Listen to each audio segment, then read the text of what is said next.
नमस्कार, मैं राशि। आप देख रहे हैं सी न्यूज़ भारत। वक्त हो चुका है मध्य प्रदेश बुलेटिन का। इस मध्य प्रदेश बुलेटिन में बात करेंगे आगरमालवा की, जहां पॉलिटेक्निक महाविद्यालय की छात्रा ने किया राज्य स्तर पर बेहतरीन प्रदर्शन। और बात करेंगे भोपाल की, जहां रियल एस्टेट कंसल्टेंट्स के द्वारा संगठित होकर एसोसिएशन बनाने की गई शुरुआत। साथ ही चर्चा करेंगे सीहोर की, जहां मुरारी चाय वाले का अलग अंदाज नजर आया। ऐसी तमाम खबरों पर करेंगे विस्तार से चर्चा। खबर आगरमालवा से, जो राजीव गांधी प्रौद्योगिकी विश्वविद्यालय भोपाल के निर्देशानुसार राज्य स्तरीय कबड्डी का आयोजन Chameli Devi institute of science and technology Indore में किया गया, जिसमें कबड्डी का महामुकाबला उज्जैन संभाग और भोपाल संभाग के बीच खेला गया, जिसमें पॉलिटेक्निक महाविद्यालय आगरमालवा की छात्रा उमा विश्वकर्मा, पूजा राठौर और टिया दंगी के द्वारा राज्य स्तर पर बेहतर प्रदर्शन किया गया। इस प्रतियोगिता के दौरान महाविद्यालय से राजेश चौहान विद्यार्थी के साथ ही रहे और उनका मार्गदर्शन किया। संस्था प्राचार्य डॉक्टर हितेंद्र सिंह तोमर ने राज्य स्तर पर प्रदर्शन करने के लिए छात्राओं को बधाई देते हुए उनके उज्जवल भविष्य की कामना की। आगरमालवा से सी न्यूज़ संवाददाता अर्श अहमद कुरैशी की रिपोर्ट। मध्य प्रदेश के बैतूल जिले के बोरदेही में विजयदशमी के अवसर पर आरोग्य अनुसंधान वेलफेयर फाउंडेशन द्वारा विशाल रक्तदान शिविर और निःशुल्क स्वास्थ्य प्रशिक्षण का आयोजन किया गया, जिसमें 58 लोगों ने रक्तदान किया। कार्यक्रम के मुख्य अतिथि आमला सारणी विधायक योगेश पांडागरे ने रक्तदान को महादान बताते हुए इसकी अहमियत पर जोर दिया। जनपद पंचायत अध्यक्ष गणेश यादव और अन्य गणमान्य व्यक्तियों ने भी जबरदस्त तरीके से रक्तदान के महत्व पर प्रकाश डाला। बताइए जी, रक्तदान शिविर सरस्वती शिशु मंदिर विद्यालय बोरदेही में आयोजित है। रक्तदान शिविर आयोजन करने के लिए युवाओं ने बहुत दिनों से कहा था हमसे, तो हमने इस संदर्भ में डॉक्टर जगन्नाथ यदुवंशी जी से बात की। इन्होंने जिला चिकित्सालय में बात की और वहाँ से फिर ये सब सिस्टम से रक्तदान शिविर आयोजन किया गया है। और इस आयोजन में सभी युवाओं द्वारा बढ़ चढ़ कर हिस्सा लिया जा रहा है और रक्तदान किया जा रहा है। अभी तक 38 के आसपास रक्तदान हो चुका है और हमारा जो रक्तदान का लक्ष्य है वो 100 प्लस का है, 100 पार का है हमारा लक्ष्य। रक्तदान करने से सभी को मालूम है कि अनेकों फ़ायदे हैं और इसी संदर्भ में युवा भी और आज के इस रक्तदान में महिलाओं ने भी रक्तदान किया है, जिससे एक समाज को अलग संदेश जाता है कि महिलाएं भी किसी से पीछे नहीं हैं, रक्तदान कर सकती है, महिलाएं कमज़ोर नहीं हैं। और इस रक्तदान शिविर के आयोजन में हम सभी युवाओं से यही आह्वान करते हैं कि आप भी बढ़ चढ़ कर इसमें हिस्सा लें एवं रक्तदान करें। यह जो रक्त है जिला चिकित्सालय में सुरक्षित रखा जाता है, जिससे चोट लगने पर जो गंभीर घायल होते व्यक्ति जिन्हें भी रक्त की ज़रूरत पड़ती है उन्हें निःशुल्क प्रदान किया जाता है। देखिए, जो रक्तदान शिविर जो इस बार यहाँ हर बार किया जाता है, लगभग 6 महीने या साल भर के अंदर 1-2 शिविर ऐसे किए जाते हैं, जिसमें यहाँ पर काफ़ी उल्लास देखने को मिलता है। हरण्या, बोरदेही और आसपास के क्षेत्र के जो ग्रामीण है युवा जो है रक्तदान में अपने आप को बढ़ चढ़ कर हिस्सा लेने में बहुत आगे हैं। अभी भी यहाँ पर युवा के द्वारा बहुत ही अच्छा योगदान मिल रहा है और अभी मैंने हर बार जब शिविर होता है, मैं अभी तक 14 बार मैंने ब्लड डोनेट कर चुका हूँ और हर जगह में जब ज़रूरत रहती है तो मैं ब्लड देने बैतूल हो गया, जहाँ आवश्यकता पड़ती है मैं वहाँ पर पहुँच जाता हूँ। और हमारे युवा साथी के द्वारा भी हमको बहुत सहयोग मिलता है और मैं तो सभी युवा साथियों से मैं निवेदन करूँगा कि इस योगदान महादान में आप बढ़ चढ़ के हिस्सा लीजिए। इससे आपको बहुत सारे बेनिफिट हैं। आपको जो हार्ट अटैक की शिकायत होती है वो नहीं होती है, बीपी, शुगर, बहुत सारे ऐसे रोगों से बचा जा सकता है। इसलिए सभी युवाओं से मैं विनती करता हूँ, निवेदन करता हूँ कि इस महायोगदान में रक्तदान में आप आकर सहयोग करें और ज़रूरतमंद को ब्लड देने की आवश्यकता अनुसार कृपा करें। धन्यवाद। बहुत बहुत धन्यवाद भाई। यहाँ पे आज 2 कार्यक्रम में ब्लड डोनेशन कैंप का कार्यक्रम है और स्वास्थ्य परीक्षण का कार्यक्रम है, जिसके तहत अब यहाँ पे जो भी व्यक्ति आते हैं जो स्वैच्छिक से अपना ब्लड रक्तदान करना चाहते हैं रक्तदान कर रहे हैं और जिनको भी थोड़ी सी समस्या है स्वास्थ्य संबंधित उनका हमें स्वास्थ्य परीक्षण कर रहे हैं। यहाँ पे बीपी और शुगर जाँच भी हो रहा है और साथ में हमारे पास कुछ दवाइयाँ हैं जिससे कि हम मरीजों का इलाज कर रहे हैं। लगभग कितने लोगों ने ब्लड डोनेट कर दिया है और कितने लोगों की जाँच हो चुकी है? ब्लड डोनेशन जो है अब तक लगभग 40 लोगों ने किया है और जब भी जो जांच हो रही है मरीजों की, लगभग 20 से 25 मरीज अब तक हमारे पास आ चुके हैं। बैतूल से सी न्यूज संवाददाता संदीप वाइकर की रिपोर्ट।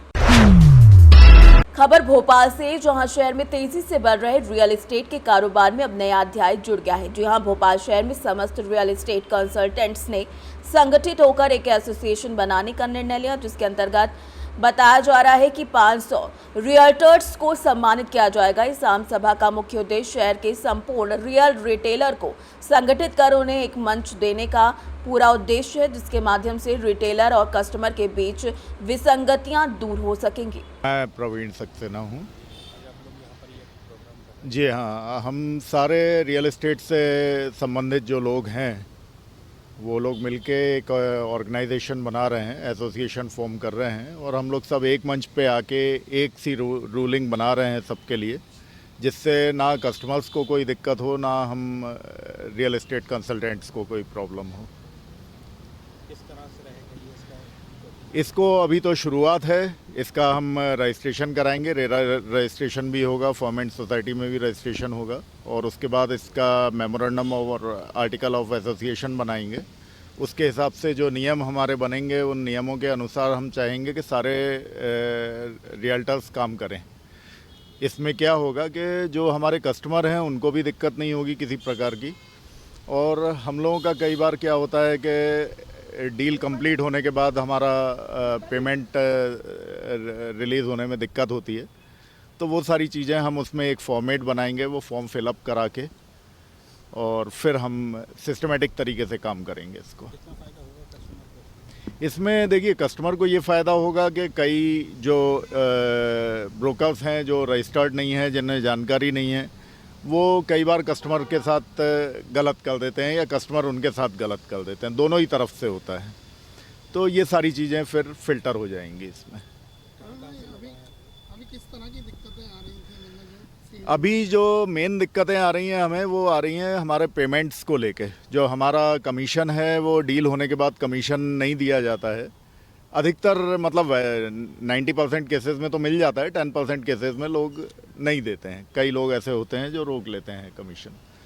तो मेन दिक्कत तो वो है। फिर दूसरी दिक्कत है थोड़ा सा ये कि जो कंसल्टेंट्स हैं उन्हें पूरी जानकारी नहीं है, प्रॉपर्टी की पूरी तहकीकात नहीं करते, पूरी जानकारी नहीं लेते, उनको पूरे नियम कानून नहीं मालूम, तो इस वजह से थोड़ा सा कस्टमर्स को दिक्कत हो जाती है। तो दोनों साइड का बेनिफिट है इसमें। कई बार कस्टमर के साथ इसमें फ्रॉड भी हो जाता है। कई बार कस्टमर के साथ बिल्कुल बिल्कुल डेफिनेटली करेंगे। इसमें देखिए, हम लोग एक सर्टिफिकेट इशू करेंगे हर रियल एस्टेट कंसल्टेंट को, और हम लोग अपना एक बैच देंगे। एक उसमें उनके आइडेंटिटी रहेगी, आइडेंटिटी के अनुसार हमारे एसोसिएशन से जुड़े हुए जो भी कंसल्टेंट रहेंगे वो पूरी तरह से जानकार रहेंगे, और उनके द्वारा की गई कोई भी डील इस तरह से गलत नहीं होगी। के लिए जिम्मेदार रहेगा। हम एसोसिएशन पे इंटरनली जो हमारी कार्रवाई है वो तो करेंगे ही। हम एसोसिएशन से बर्खास्त करेंगे, एसोसिएशन से नोटिस देंगे अगर छोटी मोटी गलती है, और लीगल कोई एक्शन लेना है तो लीगल एक्शन भी लेंगे। कई बार ऐसा होता है जो बड़े बिल्डर होते हैं वो कई साल लगा देते हैं एक प्रोजेक्ट पूरा करने में, कस्टमर परेशान होता है, उसको लेकर क्या करें? देखिए, वो हमारे एसोसिएशन के ज्यूरिसडिक्शन में नहीं आती हैं वो चीज़ें। ये रेरा के ज्यूरिसडिक्शन की चीज़ें हैं। बिल्डर्स तो रेरा में रजिस्टर्ड हैं। हमारा काम है कि कस्टमर को और जो बायर है उनको मिलाना है, और उनकी डील बिना किसी दिक्कत के कंप्लीट हो जाए, ये हमारी जवाबदारी है। सर, तो अभी एसोसिएशन का नाम क्या रखा है? रियल्टर्स एसोसिएशन ऑफ भोपाल है, रब के नाम से रखा है हमने। भोपाल में ही वर्क कर रहा है या फिर? अभी फ़िलहाल भोपाल में ही कर रहे हैं। हाँ, धीरे धीरे हम इसका दायरा बढ़ाते जाएंगे। गोस्वामी है। आज हम सब यहाँ पर एक मंच में एकत्र हुए हैं क्योंकि हमारे भोपाल के जितने भी रियल एस्टेट एजेंट हैं, इनको कहीं ना कहीं परेशानी आ रही है। इसमें फ़ीमेल्स को भी काफ़ी दिक्कतें होती हैं, तो हम एक मंच के तहत काम करेंगे तो एक दूसरे का सहयोग भी मिलेगा, और जो परेशानी होती है ग्राहकों को लेकर, तो हमारे साथ ये चीज़ होगी कि ग्राहक भी हमारे संपर्क में आएंगे और हमारे जो एजेंट हैं, तो इन दोनों के बीच में आपस में एक तालमेल करके हम आगे बढ़ना चाहते हैं, ताकि किसी के भी साथ चाहे वो एजेंट हो चाहे ग्राहक हो, उनके साथ किसी भी तरीके की कोई भी अवैधानिक जो गतिविधियां होती हैं वो ना हो। जी। भोपाल से सी न्यूज संवाददाता मनीष वर्मा की रिपोर्ट। खबर ग्वालियर से, जो दर्पण कॉलोनी निवासी 9 साल के अयांश श्रीवास्तव की डेंगू से मौत हो गई। अयांश, जो तीसरी कक्षा का छात्र था, 7 अक्टूबर को हालत बिगड़ने पर निजी अस्पताल में उसे भर्ती कराया गया था, जो डेंगू पॉजिटिव पाया गया। ऑक्सीजन लेवल और प्लेटलेट्स में गिरावट के चलते उसे दिल्ली रेफर किया गया, लेकिन धौलपुर में एम्बुलेंस में ही उसकी मौत हो गई। अयांश अपने माता पिता का इकलौता बेटा था। ग्वालियर में डेंगू से मरने वालों की संख्या अब 2 हो गई है। जनवरी से अब तक तकरीबन 990 डेंगू पॉजिटिव मामले सामने आ चुके हैं। देखिए, डेंगू के अभी तक कल तक 990 केस निकले हैं ग्वालियर ज़िले में, 1 जनवरी से लेकर कल तक के, जिसमें 14,706 डेंगू टेस्ट लगाए गए हैं NS1 किट से, IgM किट से, दोनों से, एलिजा मेथड से। तो 990 केस हैं अभी तक। पिछले वर्ष की तुलना की बात की जाए तो पिछले साल पूरी साल में 1174 केस थे। इस बार अभी तक 990 हो चुके हैं, क्योंकि पीक अभी आ चुका है। पिछले साल अक्टूबर में केस ज़्यादा निकले थे। इस साल अब ऐसा लग रहा है कि अक्टूबर में कम हो जाएंगे, क्योंकि सितंबर में केस काफ़ी मात्रा में निकले हैं। जल्दी आने की वजह क्या है? इसका क्या है कि समय से पहले बारिश भी इस बार ज़्यादा हुई है, और बारिश की वजह से स्पॉट, जो ब्रीडिंग स्पॉट रहते हैं मच्छरों के, वो ज़्यादा बढ़े, तो इसकी वजह से ये पहले ही पीक आया है। 990 केस पॉजिटिव है। कहा जा रहा है कि 5 लोगों की कल तक मौत हो चुकी है। नहीं, ये बिल्कुल गलत है। 5 लोगों की डेथ नहीं हुई है, केवल डेथ दो लोगों की हुई है। जो सबसे पहला एक विवेक यादव थे, जो हरिशंकरपुरम में, उनकी डेथ डेंगू से हुई है। दूसरा कल अयांश पवन श्रीवास्तव जी, बच्चा 9 साल का है, इसकी डेथ भी हुई है। ये हमारे पास 9 तारीख को ही जानकारी में आ गया था। 9 तारीख को बिरला हॉस्पिटल से रिपोर्ट हुआ था। 10 तारीख को हमारी टीम ने पूरा वहाँ पर जाके एंटी लार्वा सर्वे किया, एक्टिविटी पूरी करवाई गई हमारी इस टीम के द्वारा। कहा जा रहा है कि बिरला हॉस्पिटल ने भी लापरवाही बरती है इसके इलाज में। क्या आप पास ऐसी कोई जानकारी है? नहीं, मेरे पास इस तरह की कोई जानकारी नहीं। अगर जानकारी आती है तो कोई कार्रवाई होगी? बिल्कुल, इसमें क्या है कि CMHO साहब की तरफ से पूरा केस शीट मंगाई जाएगी, फिर उस पर डेथ रिव्यू होगा। उसके बाद जैसा CMHO साहब करेंगे वो होगा। अयांश के बारे में क्या जानकारी है, कैसे क्या इफेक्टेड हुआ था? अयांश के बारे में जानकारी मेरे पास 9 तारीख को आई थी बिरला हॉस्पिटल से, क्योंकि पर डे हमारे पास निजी लैब और निजी नर्सिंग होम सबसे रिपोर्ट आती है कि कौन कौन से नर्सिंग होम में कितने मरीज भर्ती हैं डेंगू के। ये प्रतिदिन हमारे पास जानकारी आती है, और लैब से जितनी भी लैब हैं ग्वालियर में, उससे भी पर डे जानकारी आती है। तो हम क्या है, दूसरे दिन ही केस को ट्रेस करके वहाँ पे लार्वा एक्टिविटी करवा देते हैं। तो हमें 9 तारीख को ही पता चल गया था कि ये केस डेंगू पॉजिटिव है, तो एक्टिविटी करा दी थी। ये कल पता चला कि इनकी डेथ हो गई बिरला हॉस्पिटल में। हॉस्पिटल में डेथ हुई कि ऑन रोड डेथ? मुझे जैसा समाचार पत्रों के माध्यम से पता चला, और साथ में मैंने बिरला हॉस्पिटल के डायरेक्टर से भी बात की थी, तो उन्होंने बताया था कि इनको दिल्ली रेफ़र किया था, तो रास्ते में उनकी डेथ हुई है। इनसे बचाव के कोई उपाय होंगे? देखिए, मच्छर से, डेंगू से, मलेरिया से बचने का एक ही सबसे बड़ी चीज़ है कि आप जो अपने आसपास पानी भरा हुआ है, पानी जल भराव ना होने दें। और जो अपने घरों में जो साफ, क्या है, डेंगू का मच्छर साफ पानी में पनपता है, और साफ पानी मतलब कूलर का पानी है। गाय भैंस के लिए अपन टंकी रख देते हैं अपने गेट पर, तो टंकी हैं, गमले हैं, मनी प्लांट हैं, फ्रिज के पीछे एक ट्रे रहती है, वो है। तो इनमें अपन कम से कम 7 दिन में साफ़ सफाई रखें, और कूलर को पानी हर 7 दिन में चेंज करें, और उसको किसी जूट से या कपड़े से रगड़ के पोंछ के द्वारा से पानी भरें। ये करना है। दूसरी बात, सभी बच्चों को, साथ में बड़े को, पूरी वहाँ के कपड़े, फुल पैंट फुल शर्ट पहनना है। साथ में मोजे, जूते मोजे पहना के भी स्कूल भेजना है। साथ में अपने घरों के पास जो दरवाजे हैं, खिड़कियाँ हैं, उन पर मच्छर जाली का इस्तेमाल करें। साथ में, चूँकि डेंगू का मच्छर डे बाइटर है, ये दिन में काटते हैं। लोगों में धारणा रहती है कि रात को काटता है, तो जो डेंगू मच्छर क्या है, दिन में काटता है। जो डे बाइटर है, तो दिन में भी हमें अपने घरों में ऑल आउट लगाना चाहिए। साथ में मच्छर जाली जरूर लगाएं, फुल आस्तीन के कपड़े पहने, और हर 7 दिन में पानी बदलते रहें। मेरा नाम डॉक्टर विनोद दोनेरिया नाम है मेरा। क्या डिजिग्नेशन? मैं MBBS हूँ और PGDPHM हूँ, यहाँ पोस्ट क्या है? District malaria officer. ग्वालियर से सी न्यूज संवाददाता शिवम सिंह चौहान की रिपोर्ट। खबर शिवपुरी से, जहां मुरारीलाल कुशवाहा ने अपनी नई मोपेड की खरीद का जश्न अनोखे तरीके से मनाया।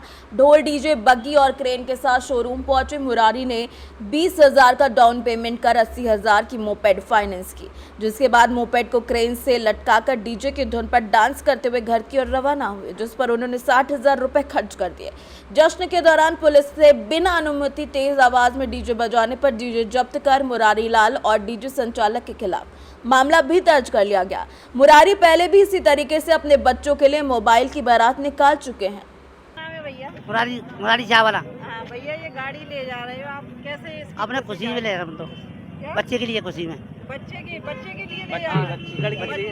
लड़की के लिए उठाइए गाड़ी। कितने की खड़ी है? 80,000 की। 80,000 की। आप कैसे ले जा रहे हो उसको? बग्गी में दूध माम से भांगड़ा डीजे। भांगड़ा डीजे से ले जा रहे हैं। शिवपुरी से सी न्यूज़ संवाददाता रजनी राय की रिपोर्ट। फिलहाल के लिए इस मध्य प्रदेश बुलेटिन में बस इतना ही। देश दुनिया की बाकी खबरों के लिए आप देखते रहिए सी न्यूज़ भारत।